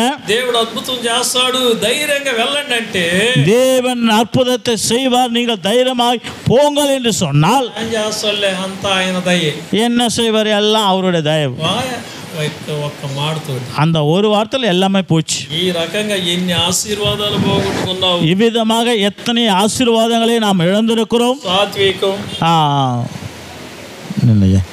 சாந்தம். சாந்தம் శాంతమే ఉండదు. சாந்தம் என்பதே இருக்காது. ఆశా నిగ్రహం, இச்சை அடக்கம். నాకే ఆశ లేదు, எனக்கு ஒரு ஆசை இல்லை. బంగారు పంగడం కానీ పోతే நகை கடைக்கு போனா కాల్ సవర ఉంగరం ఏదన్నా తీయాలంటే ஒரு கால் சவரம் ஒரு மோதிரம் வாங்கணும்னு சொன்னான். వాడి చేత లోపల ఉన్నాయని దించిపిచ్చి அவனிடத்துல உள்ள இருக்கிறது எல்லாவற்றையும் வெளியே எடுத்து అన్నిటిని తవిడి చూసుకొని அவன் எல்லாவற்றையும் தொட்டு பார்த்து చివరికి వచ్చేసరికి ఆ కాల్ సవర ఉంగరమే కొనుక్కొచ్చుకుంటాం. கடைசியில அந்த கால் சவரம் மோதிரத்தை மாத்திரமே நாம் கொண்டு வருவோம். అన్ని ఆశలే, இது எல்லாம் ஆசைகள் தான். ఆశ లేని వాళ్ళు ఎవరు ఉండరు. ஆசை இல்லாத ஒருவனும் கிடையாது. కానీ దేవునికి మించినటువంటి ఆశ నీలో ఉండకూడదు. ஆனால் தேவனை விட ஒரு ஆசை உன் இருதயத்தில் இருக்கக்கூடாது. ఫలాలు ఎదురు చూస్తున్నాడు ఆయన. உனக்குள்ளாக இப்பேற்பட்ட கனிகளை அவர் எதிர்பார்க்கிறார். నీకు అవసరం ఏదో నాకు తెలుసు, உன்னுடைய தேவை என்னவோ அவருக்கு தெரியும். నీ బిడ్డకి ఏ బంగారం ఇవ్వాలనో నాకు తెలుసు, உன்னுடைய பிள்ளைக்கு எப்பேற்பட்ட நகையை கொடுக்கணும்னு எனக்கு தெரியும். రాబోయే కోడలకు నువ్వు ఎలాంటి నగలు కొనాలనేది ఆయనకి తెలుసు. உனக்கு வருகிற மருமகளுக்கு எப்பேற்பட்ட நகையை வாங்கணும்னு சொல்லி அவருக்கு தெரியும். మనవడికి ఎలాంటి నగ ఇయ్యాలనో ఆయనకి తెలుసు. உன்னுடைய பேர குழந்தைக்கு எப்பேற்பட்ட நகையை போடணும் கொடுக்கணும்னு அவருக்கு தெரியும். ఆయన చేస్తాడు, ఆయన அதை அவர் செய்வார். ఏది విత్తుతావు అది కోస్తావు. நீ எதை விதைக்கிறாயோ அதையே நீ அறுப்பாய். క్రీస్తునందు ప్రియమైన దేవుని బిడ్డలారా, ஆகையால் கிறிஸ்து பிரியமான கர்த்தருடைய பிள்ளைகளே, ఫలాలు నీలో ఫలించాలని ఆయన ఎదురు చూస్తున్నాడు. இந்த கனிகள் உனக்குள்ளாக பலுகி பெருக வேண்டும் என்று கர்த்தர் விரும்புகிறார். ఒక మంచి విత్తనముగా ఈ విశాల ప్రపంచ పొలములో నిన్ను విత్తాడు ఆయన. உன்னை இந்த உலகத்தில் ஒரு நல்ல விதையாக உன்னை விதைத்திருக்கிறார். నీకు భర్తనిచ్చాడు, உனக்கு கணவனை கொடுத்திருக்கிறார், ఇచ్చాడు, பிள்ளைகளை கொடுத்திருக்கிறார், సంతానాన్ని ఇచ్చాడు, பேர குழந்தைகளை கொடுத்திருக்கிறார், భార్యని ఇచ్చాడు, உனக்கு மனைவியை கொடுத்திருக்கிறார், ఇచ్చాడు, பிள்ளைகளை கொடுத்தார், సంతానాన్ని ఇచ్చాడు, பேர வம்சத்தை கொடுத்தார். ఈ వంశాన్ని ఇంతగా అభివృద్ధి పరిచాడు. உன்னுடைய வம்சத்தை இவ்விதமாக கர்த்தர் பலுகி பெருக பெருக செய்தார். ఇంత అభివృద్ధి పరిచిన దేవుడు இவ்வளவு பலுகி பெருக செய்த கர்த்தர் ఆయన యొక్క దృష్టికి அவருடைய பார்வைக்கு నువ్వు ఆత్మీయంగా ఏ మాత్రం ఫలించావు, நீ ஆவிக்குரிய வாழ்க்கையில எவ்விதமா நீ பலனை கொடுத்திருக்கிறாய். ఆయన నిన్ను చూస్తాడు. ஒரு நாளிலே கர்த்தர் உன்னை பார்ப்பார். ఏది లేదు అని అంటే எந்த கனியும் உனக்குள்ள இல்லை என்று சொன்னால் ఫలాలు లేని చెట్టుని ఏం చేస్తారు? அந்த கனிகள் இல்லாத மரத்தை என்ன செய்வாங்க? మీరే చెప్పాలి. நீங்களே சொல்லுங்க. కొత్త సంవత్సరంలో నీ విన్న వాక్యాన్ని, இது புது வருடத்துல கேட்டோம் வசனத்தை. ఫలాలు లేని చెట్టుని ఏం చేస్తారు? கனிகள் இல்லாத மரத்தை என்ன செய்வாங்க? దేవకృపమ్మ మీ ఇంటి ముందు మునగ చెట్టు వేసుకున్నాం. குருப்பாம்மா சிஸ்டர் உங்க வீட்டுக்கு முன்னாடி முருங்கை மரத்தை வைத்தீங்க. ముందేనా ఉండేది? నా ఇంటి ముందు ఉండకూడదా? ஏன் எல்லார் வீட்டுக்கு முன்னாடி தான் இருக்கணுமா? என் வீட்டு முன்னாடி இருக்கக்கூடாதா? ఎంత ఎంత அவங்களுடைய முருங்கைக்காய் சின்ன சின்னது, వేసే చెట్టు ఎంత పొడిగి గాయాలా? நான் போடுற இந்த மரத்துல வந்து பெரிய முருங்கைக்காய் வரணும், నుంచి కిందకి ఆడాలా மேல இருந்து கீழே தொங்கணும் అని ఆశతో వేసింది చెట్టు. என்று ஆசையோடு கூட அந்த விதையை போட்டாங்க. అది పెరిగింది, పెద్దదైంది, அது வளர்ந்தது, பெரிதானது. కర్మగాలి ఒక పువ్వు వేయలేదు, ఏమి వేయలేదు. அது வந்து ஒரு பூவும் காய்க்கல, ஒன்றும் கிடையாது. సార్ దీన్ని ఇంతలేకి ఎందుకు కొట్టాలి అని కృపం ఏం చేసిందంటే, சரி இதுக்குள்ளாக இது என்ன எதுவும் செய்யக்கூடாதுன்னு சொல்லி சிஸ்டர் என்ன பண்ணாங்கன்னா, ఆ మందు ఈ మందు వీళ్ళు చెప్పినట్టు మందులన్నీ చల్లింది. அந்த மருந்து இந்த மருந்து மற்றவங்க சொன்ன எல்லா மருந்தையும் வந்து தெளிச்சாங்க. చూసేదానికి పచ్చంగా ఉంది, பார்க்கறதுக்கு நல்லா பசுமையா இருக்குது. ఈసారి భలేగా ఆసది. ఈసారి இந்த முறை வந்து நல்லா காய்க்கும். అక్కో చెట్టు భలే పచ్చంగా ఉంది అక్కో, ఈసారి చూడు ఎట్టగా ఆసద్దు. அக்கா மரம் வந்து நல்லா பச்சையா இருக்குது, இந்த வாட்டி பாருங்க எப்படி காய்க்கும். ఆ కాలం రానే వచ్చింది, అది గాయనే గాయ. அந்த காலம் வரவே வந்தது, ஆனா ஒரு காயம் வரல. ఏం చేస్తుంది కృపక్క? சிஸ்டர் வந்து என்ன பண்ணுவாங்க, వాళ్ళ భర్తను పిలిచి கணவனை கூப்பிட்டு, నేను పనికి పోయి చలికి ఇదిగా ఉండకూడదు, நான் வேலைக்கு போயிட்டு வரத்துக்குள்ள இந்த மரம் மட்டும் வீட்டில் இருக்கக்கூடாது. ఉంటే ఉండిందిలే ఒకసారి చూద్దాం, ఒక 2 నెలలు అని. இன்னும் 2 மாசம் பார்க்கலாமா, இருக்கட்டும்மா அப்படின்னு சொல்லுவார் கணவன். దీనివల్ల ఏం ప్రయోజనం లేదు, నేను వచ్చేకి దాన్ని కొట్టి శుభ్రం చేసి పెట్టాను. இதனால ஒரு பிரயோஜனம் இல்லை, நான் வரத்துக்குள்ள அந்த மரத்தை வெட்டி போட்டுரு. ఎందుకని గట్టిగా చెప్పింది ఆ మాట అక్క? எதுக்காக அந்த சிஸ்டர் வந்து ரொம்ப அழுத்தமாக சொன்னாங்க? ఆశతో మొలేసింది, ஆசையோடு கூட விதைத்தாங்க, ఆశతో నీళ్లు పోసింది, ஆசையோடு கூட தண்ணி ஊத்துனாங்க, దానికి ఎంతో ప్రొటెక్షన్ ఇచ్చింది, அதுக்கு எவ்வளவோ பாதுகாப்பு தந்தாங்க. ఫలాలు లేకపోతే, ஆனா கனிகள் இல்லைன்னா కోపం వచ్చేసి கோபம் வந்துச்சு. ఈ విశాల ప్రపంచ పొలములో, இந்த விசாலமான உலகத்தின் நிலத்துல నీవు నేను ఆయన చల్లిన విత్తనాలమ్మ, நீயும் நானும் அவர் விதைத்த விதைகள், మంచి విత్తనాలు, நல்ல விதைகள். మంచి విత్తనాన్ని, நீ நல்ல விதைதான், మంచి బిడ్డవి, நீ நல்ல పిల్లதான். ఎందుకు నిరుత్సాహం, எதற்காக இந்த சோர்வு, ఎందుకు కృంగిపోతున్నావు, எதற்காக கவலைப்படுற? భయపడొద్దు, நீ பயப்படாதே, నిన్ను నీవు దేవునికి అప్పచెప్పుకో. உன்னை நீ கர்த்தருக்கு ஒப்புக்கொடு. ప్రభు నీకు శక్తిని ఇస్తాడు, ஆண்டவர் உனக்கு பலனை தருவார், ప్రభు నిన్ను ఆశీర్వదిస్తాడు, ஆண்டவர் உன்னை ஆசீர்வதிப்பார். బిడ్డలు బాగుంటారు, உன்னுடைய பிள்ளைகள் நன்றா இருப்பார்கள், కుటుంబం బాగుంటుంది, உன்னுடைய குடும்பம் நன்றா இருக்கும். ఏం భయపడొద్దు, நீ எதற்கும் பயப்படாத. నీవు ఆయన చల్లిని గింజవు, నువ్వు நீ அவர் விதைத்த விதை, நீ కృంగిపోకు. நீ கவலைப்படாத. ప్రియమైన దేవుని బిడ్డలారా, பிரியமான கர்த்தருடைய பிள்ளை, తెలుగు రాసిన పత్రిక 6వ అధ్యాయం 9వ వచనాన్ని చూద్దాం. கலத்திற்கு எழுதின நிருபம் 6ஆம் அதிகாரம் 9ஆம் வசனத்தை வாசிங்க. చూడండి, நன்மை செய்கிறதில் சோர்ந்து போகாமல் இருப்போமாக, நாம் தளர்ந்து போகாது இருந்தால் ஏற்ற காலத்தில் அறுப்போம். మేలు చేయటి యందు విసుకకు యుందుము, நன்மை செய்கிறதில் சோர்ந்து போகாமல் இருப்போம். మనం అలయక మేలు చేసేది మేనే తగిన కాలం ముందు పంట కోతుము. நாம் தளர்ந்து போகாது இருந்தால் ஏற்ற காலத்தில் அறுப்போம். సోలిపోవద్దండి, நீங்கள் சோர்ந்து போகாதீங்க. మేలు చేసే విషయంలో సోలిపోవద్దు, நன்மை செய்கிற காரியத்தில் நீங்கள் சோர்ந்து போக வேண்டாம். ఇచ్చే విషయంలో సోలిపోవద్దండి. தேவனுக்கு கொடுக்கிற காரியத்தில் சோர்ந்து போகாத. దైవజనుడు ఒక అవసరతలలో ఉన్నాడంటే దైవజనుడిని ఆదుకునే విషయంలో సోలిపోవద్దండి. தேவனுடைய ஊழியக்காரர் ஒரு தேவைக்காக இருக்கும்போது தேவனுடைய ஊழியக்காரர் கொடுக்கிறதுல நீ சோர்ந்து போகாத. ధారాళంగా ఇవ్వండి, நீ தாராளமாய் கொடு. ఆ పంటకు తగిన ప్రతిఫలాన్ని దేవుడు చేస్తాడు. அந்த அறுப்புக்கு தேவையான பலனை கர்த்தர் கொடுப்பார். విత్తిన విత్తనానికి తగిన ధారాళమైనటువంటి ఫలాలను దేవుడు నీకు நீ விதைத்த விதைக்கு தாராளமான பலனை கர்த்தர் உன் குடும்பத்திற்கு தருவார். ఇది నా సొంత మాటలు కాదు, இது என்னோட சொந்த வார்த்தைகள் அல்ல. తెలుగు రాసిన 2వ పత్రిక கொரிந்தியருக்கு எழுதின 2ஆம் நிருபம் 9వ అధ్యాయము 9ஆம் அதிகாரம் 6వ వచనం చదవండి. 6வது வசனத்தை வாசியுங்கள். నా వాళ్ళందరూ తీయాలి. வேதாகம் இருக்கிறவங்க எல்லாம் எடுத்துக்கொள்ளும். பின்னும் நான் சொல்லுகிறது என்னவெனில், சிறுக விதைக்கிறவன் சிறுக அறுப்பான், பெருக விதைக்கிறவன் பெருக அறுப்பான். దేవునికి స్తోత్రం. கர்த்தருக்கு மகிமை உண்டாகட்டும். వాక్యాలు ఇక్కడ வசனத்தில் என்ன இருக்கிறது? కొంచెముగా విత్తువాడు కొంచెముగా పంట కోయును, సమృద్ధిగా విత్తువాడు సమృద్ధిగా పంట కోయును. சிறுக விதைக்கிறவன் சிறுக அறுப்பான், பெருக விதைக்கிறவன் பெருக அறுப்பான். ఒకసారి ஒரு முறை 1997 సంవత్సరంలో ఇక్కడ నేను పాస్టర్గా వచ్చాను. ఎంతమందికి గుర్తుందో నాకు తెలియదు. 1997ஆம் வருடத்துல இந்த இடத்துல நான் ஊழியக்காரனா வந்தேன். నేను సేవ చేసి వచ్చిన స్థలంలో நான் ஊழியம் செய்து வந்த இடத்துல ఒక విశ్వాసకి పని పర్మినెంట్ అవ్వాలని ప్రార్థన చేశాను. ஒரு విశ్వాసికి அந்த வேலை வந்து நிரந்தரமா ஆகணும்னு சொல்லி ஜெபம் பண்ணேன். నేను ట్రాన్స్ఫర్ అయ్యి వచ్చేటప్పుడు நான் அந்த இடத்துல இருந்து மாறுதலாகி இந்த இடத்துக்கு வரும்போது నా చర్చికి వెళ్ళడం నీకు పర్మినెంట్ ఆర్డర్ చేతికి రావడం కరెక్ట్ గా ఉంటుందని చెప్పి వచ్చాను. நான் வரும்போது சொன்னேன், நான் அந்த சபைக்கு போறதுக்கும் உன்னுடைய கையில அந்த நிரந்தரமான வேலைன்னு சொல்லி அந்த ஆர்டர் வரும்னு சொன்னேன். నేను వచ్చినటువంటి ఒక 2 నెలలకి ఆర్డర్ కాగితం చేతికి వచ్చింది. நான் வந்த 2 மாதத்துக்குள்ளாக கைக்கு வந்து பர்மனெண்ட் ஆர்டர் வந்தது. ఫస్ట్ జీతం తీసుకొని ఇక్కడికి వచ్చింది ఆమె. ஆமாம், அந்த தாய் வந்து முதல் சம்பளம் வாங்கி இந்த இடத்துல வந்தாங்க. నా చేతిలో పెట్టింది, என்னோட கையில் வச்சாங்க. ప్రార్థన చేశాను నేను. நான் ஜெபம் பண்ணேன். వాళ్ళు చాలా పేదోళ్ళు, அவர்கள் ரொம்ப ஏழ்மையானவங்க. అది అలాగనే వాళ్ళ చేతిలో పెట్టాను నేను. நான் அப்படியே எடுத்து அவங்க கையில் கொடுத்தேன்.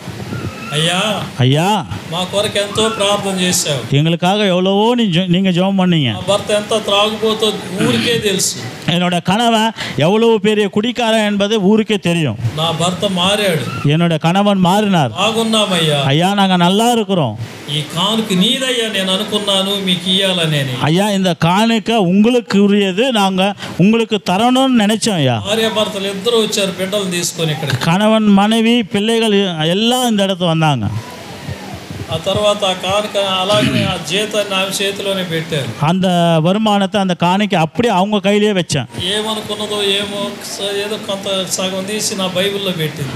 என்ன நினைச்சாங்களோ பாதி எடுத்து என்னோட பைபிளை வச்சாங்க. వెళ్ళి వాళ్ళ చర్చికి పోయి போய் அந்த அவங்க சபைக்கு போய், మన వాళ్ళు గమ్మున ఉంటారు కదా, நம்மளோட ஆட்கள் சும்மா இருக்க மாட்டாங்களே, చేతితో ఇచ్చేది ఎడం చేతికి తెలియకూడదు అని అంటే మనం వచ్చి బహిరంగం చేస్తుంటాం. நான் வலது கையில் கொடுக்கறது இடது கைக்கு தெரியக்கூடாதுன்னு சொன்னால் நம்ம ஆட்கள் வந்து பகிரங்கமாக சொல்லுவோம். పోయి సాక్ష్యం చెప్పింది. அவங்க போய் சாட்சி சொன்னாங்க. పాస్ ఇలా ప్రార్థన చేశాడు, பூசணம் ஐயா இப்படி ஜெபம் பண்ணாரு, చెప్పినట్టుగా నాకు పర్మినెంట్ అయింది, அவர் சொன்ன மாதிரி எனக்கு வேலை நிரந்தரமானுச்சு, ఆయన చేతిలో పెట్టాను, சம்பளத்தை கொண்டு போய் அவர் கையில் கொடுத்தேன், ఆయన తీసుకోలేదు, அவர் வாங்கலை, నేను ఎంత ఇచ్చి వచ్చినానని. நான் இவ்வளோ கொடுத்துட்டு வந்துட்டேன்னு சொன்னேன். దానికే ఏం చేశారు తెలుసా? அதுக்கே என்ன செஞ்சாங்க தெரியுமா? ఈమంత ధనవంతురాలంటున్నా, இவங்க வந்து அவ்வளோ பெரிய பணக்காரரா, ఐశ్వర్యవంతురాలంటా, இவங்க இவ்வளோ பெரிய ஐஸ்வர்யங்களா, ఏదో ఒక 200 బైబిల్లో పెట్టి రాకుండా ஏதோ ஒரு 200 ரூபாய் பைபிள் வச்சுட்டு வராம 1000 ఇచ్చిందంట ఈమె. இவங்க வந்து 2000 ரூபாய் கொடுத்தாங்களாம். ఒక 200 ఇస్తే ஏன் 200 ரூபாய் கொடுத்தா? ఏక ఆమెని పొడిచిన వాళ్ళు పొడిచినట్టే కాకులాల, அவங்கள குத்தி குத்தி பேசினவங்கள காகங்களை போல. ఈ విధంగా ఎన్నెన్నో జరుగుతూ ఉంటాయి. இவ்விதமாக என்னென்னமோ நடக்கிறது. జోక్ చెప్పలేదు, ఇదంతా సీరియస్ గా వినాలి. கவனிங்க, நான் ஜோக்குக்காக சொல்லல, சீரியஸா கேளுங்க. ఆ విషయంలో మీరు చాలా మంది మేలు చేసే వాళ్ళు ఉన్నారు ఇక్కడ. என்னுடைய காரியத்துல என்னுடைய விஷயத்துல எனக்கு நன்மை செய்கிறவங்க நிறைய பேர் இருக்கீங்க, వాళ్ళు ఉన్నారు, செய்தவங்க இருக்கிறாங்க. విధంగా చేసినటువంటి మిమ్మల్ని ఎవరన్నా కానీ అలా అంటున్నారంటే செஞ்ச உங்களை பார்த்து செய்யாதவங்க ஏதாவது ஒன்று சொன்னாங்க வச்சுங்களேன், తీర్మానం చేసుకోండి. நீங்க ஒரு தீர்மானம் எடுத்துக்கொள்ளுங்க. సైతాను பிசாசு విత్తుతున్నాడు, களைகளை விதைக்கிறான். ఇలాంటి సైతాలు మా సంఘంలో ఉండకూడదు. ஆண்டவரே, இப்பேற்பட்ட களைகள் சாத்தானுகள் என்னுடைய சபையில இருக்க கூடாது ஆண்டவரே. ప్రార్థన చేయండి, நீங்க ஜெபம் பண்ணுங்க. కానీ మీరు ఉండరాలా.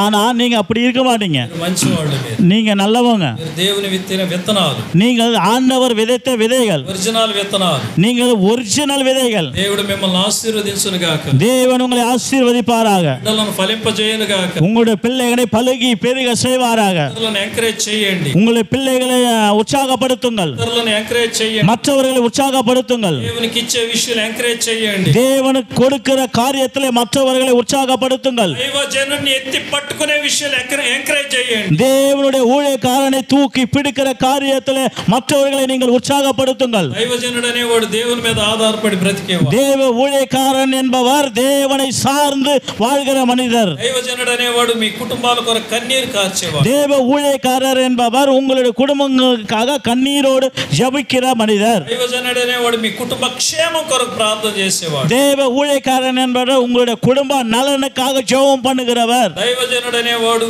మీ కుటుంబ క్షేమం కొరకు ఏ సమయంలోనైనా ఉపవాసం ఉండి కూడా ప్రార్థన చేయగలిగే ఒకే ఒక వ్యక్తి దేవుడు మీకు ఇచ్చినటువంటి దైవజనుడు మాత్రమే. தேவ ஊழியக்காரன் என்பது உன்னுடைய குடும்ப நலனுக்காக எந்த நேரத்திலும் எந்த காலத்திலும் உபவாசமாக இருந்து உங்களுக்காக ஜெபம் பண்ணுகிறவர் உங்களுக்கு கொடுத்த தேவனுடைய ஊழியக்காரர் என்பதை மறந்து போகாது. మధ్యలో నేను దేవుని యొక్క వాక్యం స్వచ్ఛమైన విత్తనాలు విత్తుతున్నాను. உங்களுடைய மத்தியிலே தேவனுடைய உன்னதமான விதைகளை நான் உங்கள் மத்தியிலே நான் விதைக்கிறேன். మీ హృదయాలలో మీ కుటుంబాలలో మంచి విత్తనాలు విత్తుతున్నాను. உங்களுடைய இருதயங்களிலே உங்களுடைய குடும்பங்களிலே நல்ல விதைகளை நான் விதைத்துக் கொண்டிருக்கிறேன். అనుసారంగా విత్తుతున్నాను. நான் வசனத்தின் மூலமாக விதைத்துக் கொண்டிருக்கிறேன். అనుసారంగా నేను మా పాస్టర్ ఎప్పుడు మీ కుటుంబాలను ఆశీర్వాదకరమైన విత్తనాలు విత్తుతుంటాం. ஜெபத்தின் மூலமாக நானும் என்னுடைய பாஸ்டமும் உங்களுடைய குடும்பங்களுக்காக எப்போதும் நல்ல விதைகளை விதைத்துக் கொண்டிருக்கிறோம். కుటుంబాలలో ఉన్న శాపాలు పోవాలి, உங்களுடைய குடும்பத்தில் இருக்கிற சாபங்கள் போகும்படியாக,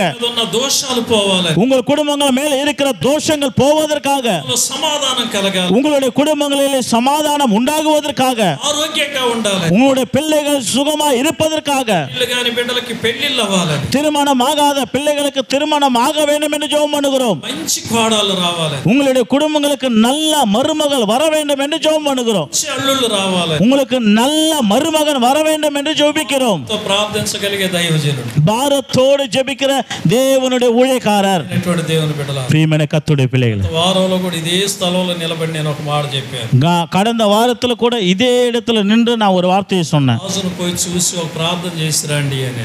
ராஜுவை போய் பார்த்து ஒரு ஜெபம் பண்ணிட்டு வாங்கன்னு. ఎంతమంది వెళ్ళారు? எத்தனை பேர் போனீங்க? చనిపోయిన తర్వాత అందరం వెళ్ళాము. மரித்த பிறகு எல்லாரும் போனோம்.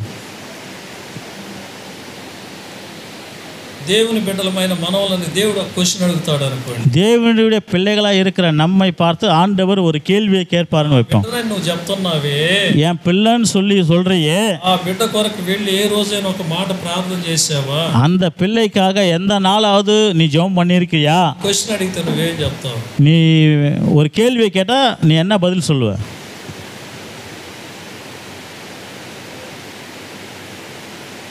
ఆ బిడ్డ చనిపోయాడు, அந்த பிள்ளை மரித்து போனான், అందరం వెళ్ళాము, எல்லாரும் போனோம். సాలుగా ఒక నలుగురు చేత ప్రార్థన చేయించే అవకాశం కూడా లేదు. அந்த இடத்துல ஒரு 4 பேரை ஜெபிக்க ஒரு அவகாசம் கூட சமயம் கூட எனக்கு கிடைக்கும். చరణం పాడాను, ஏதோ ஒரு சரணம் பாடினேன், ఏదో ఒక 10 నిమిషాలు వాక్యం చెప్పాము, ஏதோ ஒரு 10 நிமிஷம் வசனத்தை சொன்னேன், నేను ఒక ప్రార్థన చేశాను, நான் ஒரு ஜெபம் பண்ணேன், అంతం చేశాడు, பிரதர் அந்தோனி ஜெபம் பண்ணாரு, ప్రభాకర్ చేశాడు, பிரபாகர் பிரதர் ஜெபம் பண்ணார். మన శిష్యులు మాణిక్యమ చేత వెలిచాత చేపిద్దామనుకునేసరికి கையும் లేసి, சரி நம்முடைய சகோதரர் மூலமாக ஜெபிக்க வைக்கலான்னு சொல்லும்போது அவங்க எல்லாம் ஒரு சத்தத்தோடு வந்து இருந்தாங்க. వాళ్ళు అన్యులో తర్వాత సంగతి తర్వాత, அவங்க அந்நிய ஜனங்களும் அது பிறகு அது ఈ ఊరు ఎలా ఉందో ఒక్కసారి ఆలోచన చేయండి. இந்த ஊர் எப்படி இருக்கிறதுன்னு கொஞ்சம் யோசிங்க. ఊర్లో ఉన్న యవన బిడ్డలందరూ కూడా ఎవరు? இந்த ஊரில் இருக்கிற வாலிப பிள்ளைகள்லாம் யாரு? ఈ ఊర్లో ఉన్నటువంటి వాళ్ళందరూ ఎవరు? இந்த ஊரில் இருக்கிறவங்களாம் யாரு? మీ బిడ్డలే కదా. உங்கள் பிள்ளைகள் தான். ఈ ఊర్లో నివాసం చేస్తున్నారు కదా మీరు. இந்த ஊரில் நீங்கள் இருக்கீங்க இல்லையா? ఎంతవరకు ఈ ఊరు కొరకు ప్రార్థన చేస్తున్నారు? எத்தனை முறை இந்த ஊருக்காக ஜெபம் பண்ணியிருக்கீங்க?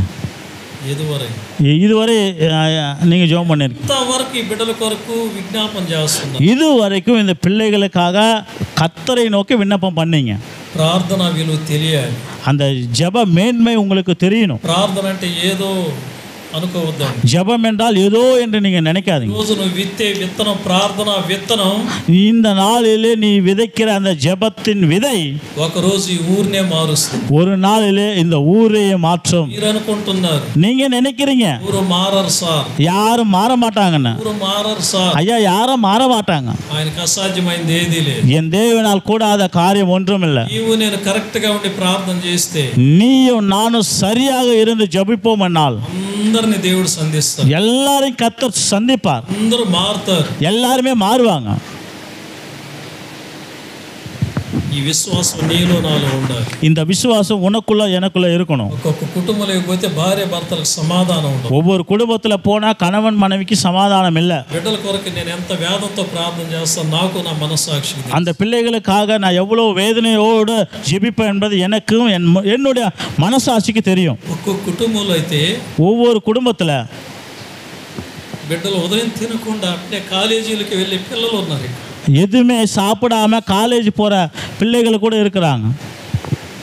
నైట్ కూడా అన్నం ఉంటుందో ఉండదు, ராத்திரி கூட அந்த உணவு இருக்குமோ இல்லையோ தெரியல. అలాంటి కుటుంబాలు ఉన్నాయి ఈ ఊర్లో. அந்த அப்பேற்பட்ட குடும்பம் இந்த ஊர்ல இருக்கிறது. చర్చికి వచ్చేవాళ్ళు நம்முடைய சபைக்கு வர்றவங்க వాళ్ళతో మాట్లాడేదానికి నేను బాగానే మాట్లాడతాను. அவங்களோட பேசுறதுக்கு நான் நல்லா பேசுறேன். ఇంటికి వచ్చిన తర్వాత నేను ఎంత వేదంతో ప్రార్థన చేస్తాను నాకు తెలుసు. வீட்டுக்கு வந்த பிறகு நான் வீட்டில் எவ்வளோ வேதனையோடு ஜெபிப்பேன் என்பது எனக்கு தான் தெரியும். మనోళ్ళు அது அவங்க வந்து நம்முடையவர்கள், మీరందరూ నా వాళ్ళు. நீங்கள் எல்லாம் என்னுடையவர்கள். నేను ప్రార్థన చేయకపోతే ఎవరు చేస్తారు? మీకు நான் ஜெபிக்காம வேற யார் ஜெபம் பண்ணுவாங்க? మీ బిడ్డల ఎదురుకాలం కొరకు ప్రార్థన చేసేది నేను. உங்களுடைய பிள்ளைகளின் எதிர்காலத்துக்காக ஜெபிக்கிறவர்கள் நான். కానీ ఇదే విధంగా నాతో కూడా మీరు చేతులు కలపండి. அதே போல நீங்களும் என்னோட கூட கரம் சேருங்க. మన బిడ్డలు ఆశీర్వదించబడాలి. நம்முடைய பிள்ளைகள் ஆசீர்வதிக்கப்பட வேண்டும். సోదరులు మారాలి. நம்முடைய సహోదரர்கள் మారணும். మన కుటుంబాలు సంతోషంగా ఉండాలి. அந்த குடும்பங்கள் சந்தோஷமா இருக்கணும். బిడ్డలు ఆశీర్వాదకరం. அந்த பிள்ளைகள் ஆசீர்வாதமா இருக்கணும். మన బిడ్డలు మనలా కష్టపడకూడదు. நம்முடைய பிள்ளைகள் நம்மை போல கஷ்டப்படக்கூடாது. మన బిడ్డలు మనలాగా అల్లాడకూడదు. நம்முடைய பிள்ளைகள் நம்மை போல அல்லல் படக்கூடாது. దేవుని వాక్యానికి లోబడండి. தேவனுடைய வார்த்தைக்கு கீழ்ப்படியுங்க. మోకాళ్ళేసి ప్రార్థన చేయండి. முழங்கால் படியிட்டு ஜெபியுங்கள். ఊరందరి కొరకు ప్రార్థన చేయండి. நீங்க ஊர்ல இருக்கிறவங்களுக்காக ஜெபம் பண்ண வேணாம். పక్కింటోళ్ళ కొరకు నువ్వు ప్రార్థన చేయి. உன் பக்கத்து வீட்டுக்காக நீ ஜெபம் பண்ணு. ఈ వీధిలో వాళ్ళ కొరకు ప్రార్థన చేయి. உன்னுடைய தெருவில் இருக்கிறவங்களுக்காக ஜெபம் பண்ணு. విత్తే విత్తనం நீ விதைக்கிற விதைகள் ఒకరోజు అద్భుతమైనటువంటి మొలకగా లేచి మార్పు చెందిన ஒரு நாளில் அற்புதமான ஒரு விதையாய் வளர்ந்து மரமாகி அது பலனை கொடுக்கும் என்பதை நீங்கள் மறந்து போகாதீங்க. ఎంతో వేదన, எவ்வளவோ துக்கம் இருக்கிறது. ఈ ఊరు నుండి నేను మారిపోయానంటే నాకు ఉండదు ఆ భారం. இந்த ஊர்ல இருந்து நான் டிரான்ஸ்ஃபர் ஆகி போனேன்னா எனக்கு அந்த பாரம் இருக்காது. నాకని ఇంకొక సంఘం ఉంటుంది, எனக்குன்னு வேற ஒரு சபை இருக்கும், ఇంకని ఇంకొక పాస్టర్, உங்களுக்கென்று வேற ஒரு பாஸ்டர் ஐயா வருவார். నేను ఉన్నంత వరకు நான் இருக்கிற வரைக்கும் మీ కొరకు విజ్ఞాపన చేసేది నేను, உங்களுக்காக விண்ணப்பம் செய்கிறவர் நான். ఈయన ఈ రోజు రేపు పోయేవాడు, ఆయనతో మనకేమి?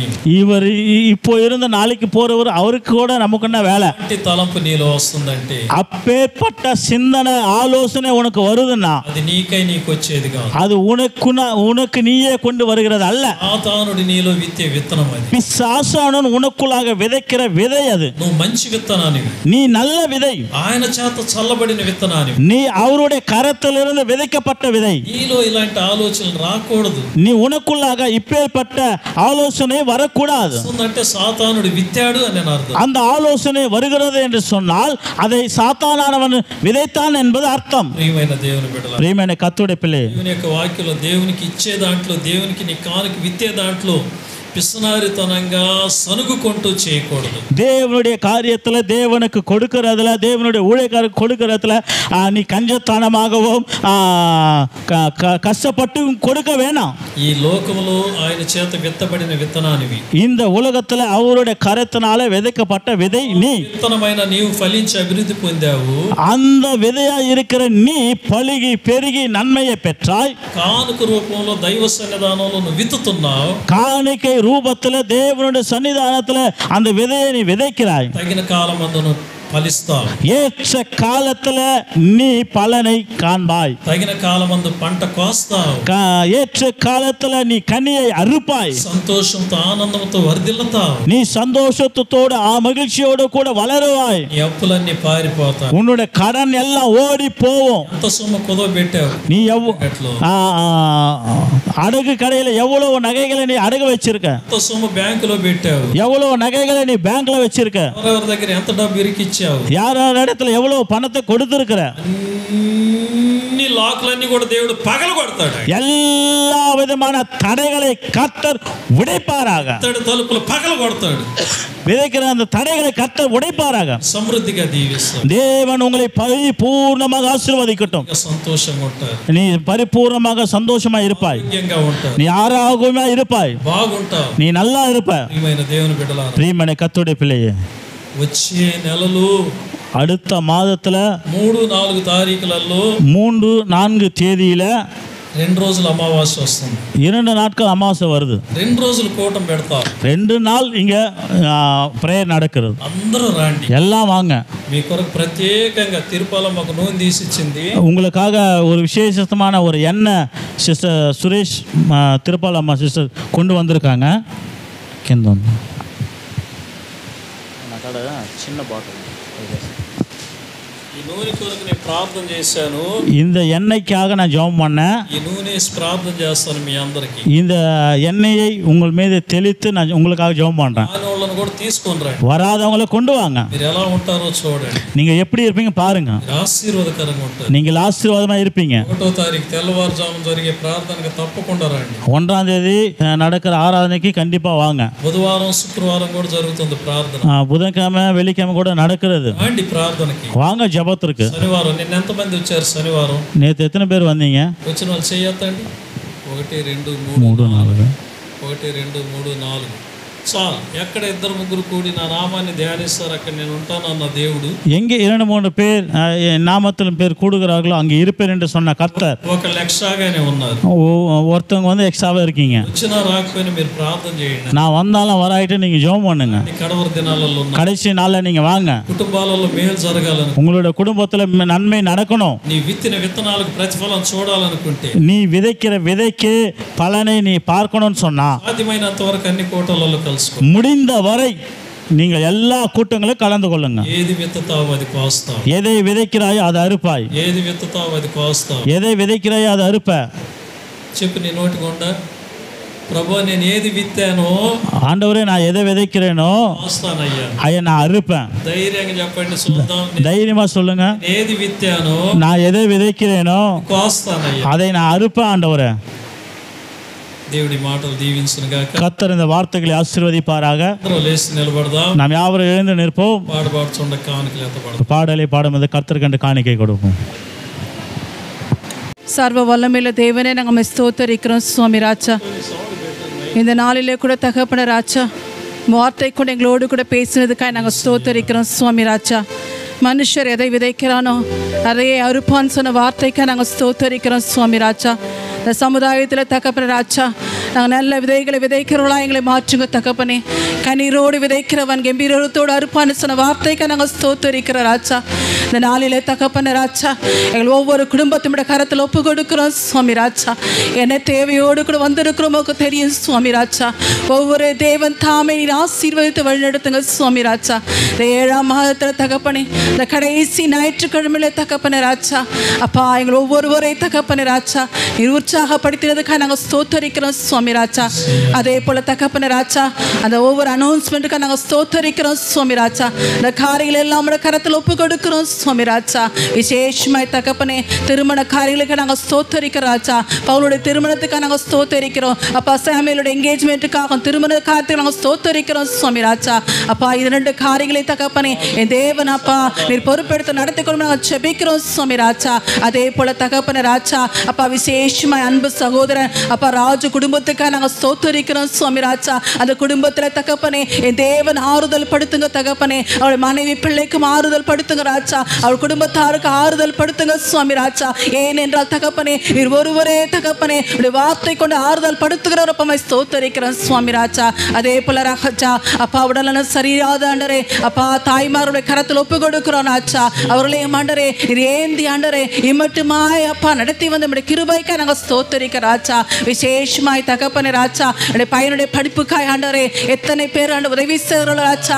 உதவின ஒவ்வொரு கரத்தையும் ஆண்டரே என் தேவன் ஆண்டரே இப்படி அளவில்லாத நம்முடைய ஆசீர்வாதத்தினா அவர் குடும்பங்களை அவருடைய பிள்ளைகளை என் தேவன் ஆசீர்வதிப்பீராக ஸ்தோத்திரிக்கிறோம் சுவாமி ராஜா. இந்த நாளிலே தகப்பனே ராஜா எடுத்த காணிக்கை நம்முடைய கரத்தில் ஒப்பு கொடுக்கிறோம். ராஜ்யத்துக்கு நீர் பயன்படுத்துங்க சுவாமி ராஜா. நீர் மாத்திரம் பொறுப்பெடுத்துக் கொள்ளுங்க சுவாமி ராஜா. இயேசுவின் நாமத்தில் ஜெபிக்கிற நல்ல ஆண்டவரே ஆமென் ஆமென். உடைய நாமம் பரிசுத்தப்படுவதாக, உடைய ராஜ்யம் வருவதாக, உடைய சித்தம் பரலோகத்தில் செய்யப்படுவது போல பூலோகத்திலும் செய்யப்படுவதாக. எங்களுக்கு வேண்டிய அனுதின உணவு தரும். எங்களுக்கு மன்னிக்கிறது போல எங்கள் கடன்களை மன்னிங்க தகப்பனே. எங்களை சோதனைக்கு பிராதபடிக்கு தீமை ரட்சித்தரணும். ஏனென்ன ராஜ்யம் வலிமை ஆமென். శివాదంబు మీద వర్షింపచేయుమిషా ఆశతో నమ్మియున్నాము నీ సత్య వాగ్దత్తము ఈ మాయిమి కుమ్మరించుము దేవా క్రమర ప్రేమ వర్షాముల్ కుమ్మరించుము దేవా ఆమేన్. ఆశీర్వాదం. మీరు బహుగా ఫలించడం వలన నా తండ్రి మహిమపరచబడునన్న యేసు క్రీస్తు కృప, మీరు ఫలించి అభివృద్ధి పొందాలని సెలవిచ్చిన తండ్రి అయిన దేవుని ప్రేమ, నేను సర్వసత్యములోనికి నడిపించి ఫలించుటకు సహాయపడగలిగే పరిశుద్ధాత్మ అన్యోన్య నిత్య సహవాసం కూడి వచ్చిన మీ అందరికీ వాక్యాన్ని అంగీకరించినటువంటి ప్రతి బిడ్డలకు సదాకాలం తోడైన నడిపించునుగాక ఆమేన్. ప్రాణమా యెహోవాను సన్నిధించుము. నా అంతరంగంలో సమస్తమైన పరిశుద్ధ నామమును సన్నిధించు. నా ప్రాణమా యెహోవాను సన్నిధించుము. ఆయన చేసిన ఉపకారాన్ని దేన్ని మరువకు. ఆమేన్. ప్రైజ్. వందనాలు.